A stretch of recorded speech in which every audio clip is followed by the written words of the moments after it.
పల్నాడు జిల్లా red cross president మరియు జిల్లా కలెక్టర్ శ్రీ అరుణ్ బాబు ఐఏఎస్ మార్గదర్శకత్వంలో ప్రపంచ రెడ్ క్రాస్ దినోత్సవం సందర్భంగా పలు సేవల కార్యక్రమాలు నిర్వహించడం జరిగింది.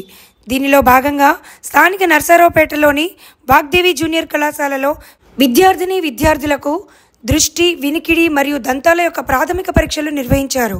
Sattenapalli red cross sub branch వారి ఆధ్వర్యంలో రక్తదాన శిబిరం ఏర్పాటు చేశారు. ఈ రక్తదాన శిబిరంలో 27 మంది రక్తదానం చేశారు.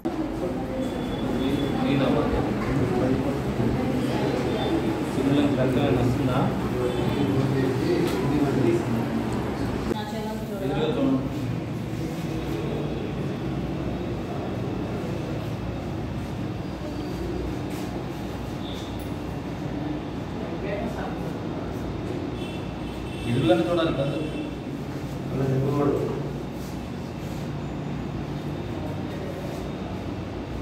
వెనకాల పొర వచ్చింది. పొరకి లేజర్ పెడితే మళ్ళీ కనపడుతుంది.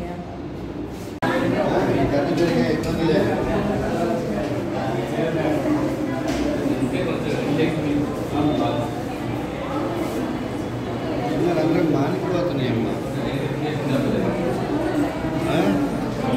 చదువు చేయకుండా తీసుకో మానిపోద్ది ఇంకా